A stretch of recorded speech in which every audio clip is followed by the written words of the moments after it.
Went to Ghana senior high, and went to Ghana senior high, and then you know, that was the time when the universities were shut, so there was a lot of backlog, you know.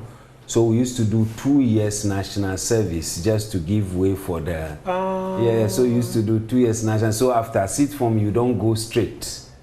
So there was always a vacant year for the period 1983, I think, to 88 or so. And you did national service after A levels, then you go to the university. And then I went to University of Cape Coast, and then I did my 4 years program there. And then from there, after my national service, I was retained as a teaching assistant. And after, actually, our leave month was September, and I remember vividly 28 September I left the shores of Ghana to Austria to start another chapter in life. It was a very wonderful time. I had a very, very wonderful childhood. I spent my time between Accra and Keta. During school period, I used to be in Keta.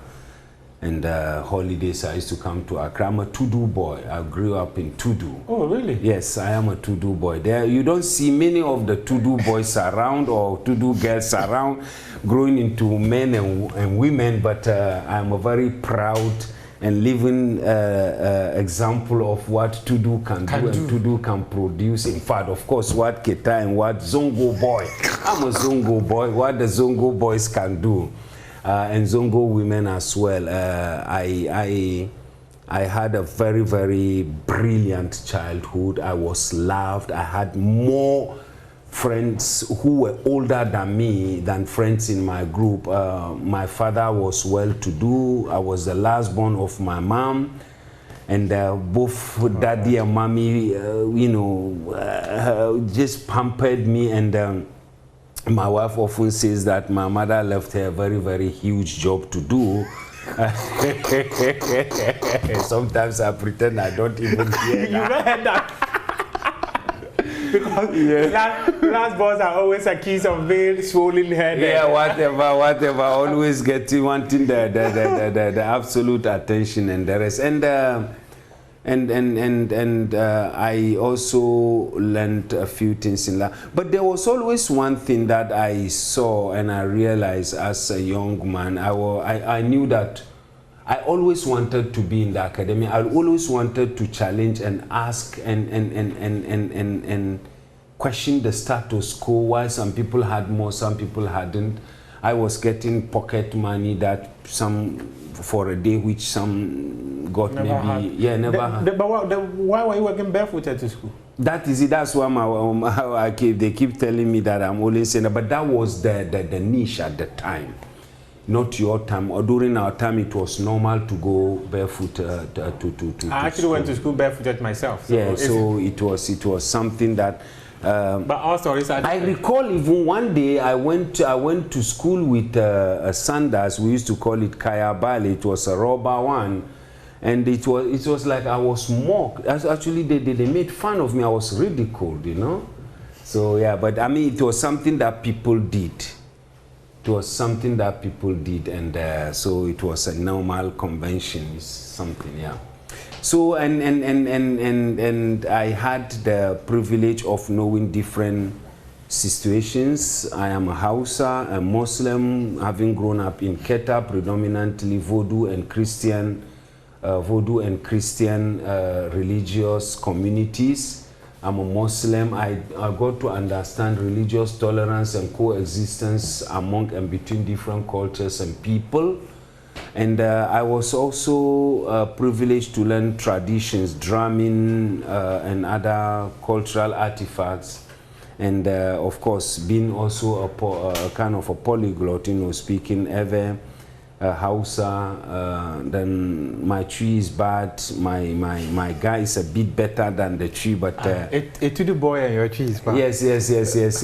Well, yeah, I'm nearer the shore, so maybe Ga would have been the best. Yeah. So But do you speak the Ghana too? Yeah, I speak Ghana, maybe 40%, 30-40%. I mean, if you speak simple, normal so Ghana, this is your understand rating. about This is your 40, rating. 15. This is your rating. Someone can rate you 2%. Yeah, no. That's my rating. Yeah. Just a quick one though. The Bello Bitugu. The name. What does it mean? I'm a Hausa. Yeah, I'm a Hausa, right? My paternal side migrated some centuries back from Nigeria, right? Now I found a Nigerian linkage. Yeah, there is a Nigerian linkage, but I don't even know where it is, and the rest, it's really? like, yeah, of course. It's like the Ghans who migrated from the Oyo Kingdom. Yeah. They have no idea where they came from. Yeah.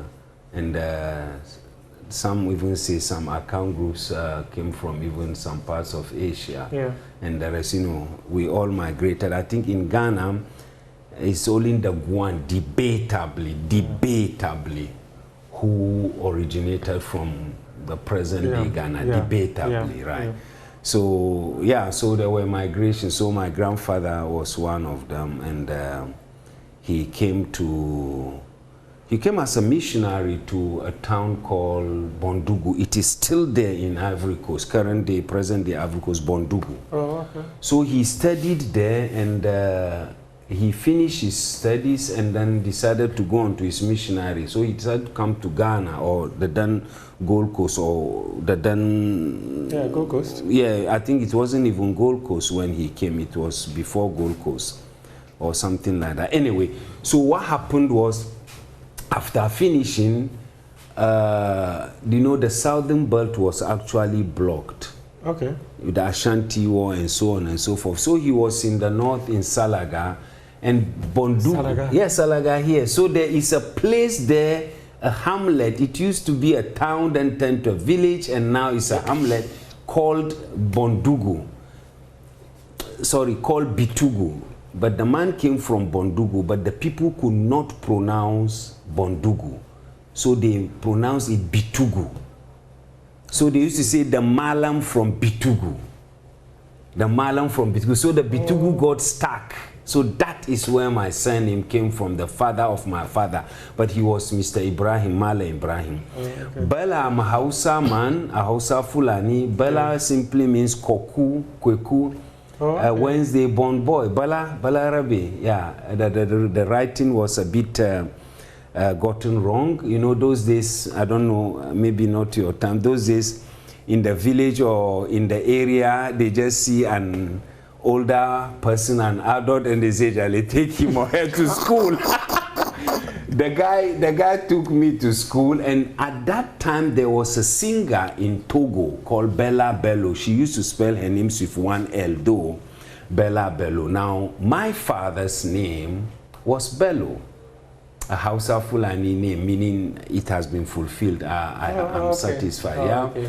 But the Bello is also a name shared by the Yorubas as well. They also have it. So it's Hausa Fulani and Yoruba name.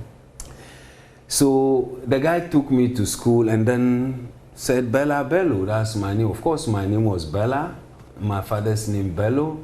So he said Bello, reminiscent of the popular singer, the Togolese singer, Bello. Yeah, so that was, and then he spelled it with E-double-L. And also he got stuff, of course, I didn't know about that. So I didn't actually care until I went to secondary school, but it was already late. It was on my certificates and the rest. So you just stayed like that? I just stayed like that. Instead of the A, the E has come to stay. Okay, yeah. So Bala is Wednesday born boy Bello. It's been fulfilled my father's name, Bitugu, the surname. How did you get yourself from your early days into switching into sports, where a chunk of the things that many of us know you for is the things you've done with FIFA, with UEFA, with the Ghana Football Association, with many committees in this country. How did you switch into sports, or how did you get into sports? Well, I'm proud to be a member of these fraternities you are talking about. There is a committee I'm a member of, which I thought I keep asking myself, why did I even join this committee? Why did I? That's the point. Why did you join them? No, we will leave that to history. That particular, we will leave it to history. I don't want it to be there, but if there is anything that I may bite and say why, it's been a member of that particular committee. But it's an experience in life. Is it the committee that I know? I won't. Well, you certainly know if I mentioned it, but no. But I've not mentioned any committee. Is it the committee that I know? Because you're on so many committees. Yes. And I know you serve as a member of the GFA Appeals Committee. Right. Is it that one? No. Don't pull me Is it that one? No. Okay, so Doug. No. Which institution have you been part of its committee that you feel that it was? Why did I join this committee? Please edit that part of the video. It's a question. No. Which maybe later in the course of the conversation I'll let committee? You know. Now you are like a journalist. Okay, let's have a conversation then. Tell me about your story of getting into sports. Yeah. But it's a very interesting question which I have to answer every time and which I have to refer to my members of staff, which I have to refer to, which I refer my staff, my students, etc. to, and always mention that I actually did social sciences. Yes. Then veered into educational sciences. Your yes. CV, I realized that lots of the things you did were social science. Yes, social and educational sciences. Yes. And that is what I also did, educational sciences too, for my master's program in Austria. And late 1990, an organization was formed to fight racism in Europe. Yes. Interestingly, I was the first black referee in the federal state where I was studying, that they call Tyrol. Okay. Tyrol in Western Austria. The capital is Innsbruck. And I was the first and only black football referee in that federal state. So, and part of my specialization in my studies was also all forms of discrimination, anti-racism, and the rest. So with my experience as the first black referee, with my background specialization in anti-discrimination, all forms of discrimination, and with my interest in, if you like, social justice, this colleague of mine, friend of mine called Kurt Vakta, together with another friend, Mikhail Fanizadeh, established an NGO called Fair Play, which still exists, to fight racism in Austria. And in a short period, they established Football Against Racism Europe in 1999, and I was coordinating European activities. So I entered sports through fighting different forms of discrimination, homophobia, racism, etc. in sports, just to make sport accessible to everybody, for all to enjoy sports and to have access and the opportunity to patronize and participate in sports. Man, woman, boy, girl, atheist, Christian, Muslim, Jew, rich, poor, black, white, African, Asian, all forms of discrimination to be eradicated in sports. That was my intention, and that was an intention of Fair Play, and later Europe-wide, which I was then coordinating. And then came 2000. Kofi Annan designed and promoted the Millennium Development Goals. And part of my area of concentration in my program, by then I had then started my PhD, was development studies. So the Millennium Development Goals came around the year 2000, and it so happened that the opportunities just existed. I was part of the minority, fighting all forms of discrimination in sports, football for that matter, starting an area in development studies, and then Millennium Development came on development, especially in the world, but especially in the global south. And that is the part that brought me into it, that sport is a tool that can be used to achieve the Millennium Development Goals. So the gates just opened. UN, European Union, Austria, Africa, and it was just moving, moving. And I then was moving into sport for development, sport against all forms of discrimination, and then at all the levels. I acted as the coordinator of the program in Europe. I acted as the Ghana fan ambassador to the 2006 World Cup in Germany. In Germany. Some of the UEFA Euros as well. Yes, and I got a prize on behalf of the fans after the 2006 World Cup.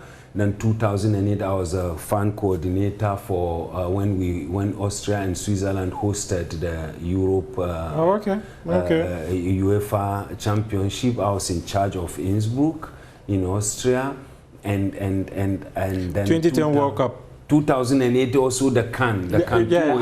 I came here and did something with the World Bank and the SOS Mangmana Fund. A foundation, actually. Football has sold you to the world. Sports, actually. Football started it, and then the rest followed. And then 2010, I was the one in charge of 6 European countries and 5 African countries, Kenako, where we... I remember Kenako. Yeah, Kenako, that's right. So I was the one coordinating that in Europe, in many parts of Europe, in certain countries, and also in Africa. And just to draw a bridge between Africa and Europe, and for which reason I also got the federal state prize in Innsbruck. And then in Austria, we got the Volta Prize, the highest prize in Austria for our work. So it just was moving, there was opening. Then I was reducing my teaching. I had then taken up teaching at the university in Austria. So I started reducing because I really had fun doing this work on the field, because I had the opportunity to do academic work as well and do work practically. And I started what we call autodidactic, something that I taught myself, attending all kinds of seminars. You were earlier on talking about my CV. You saw the workshops, the seminars, the conferences, and then that's how I developed myself, and the rest is history. The rest is history. How would you describe the journey? Maybe 25 years now, 26 years, Has it been worth it? Absolutely.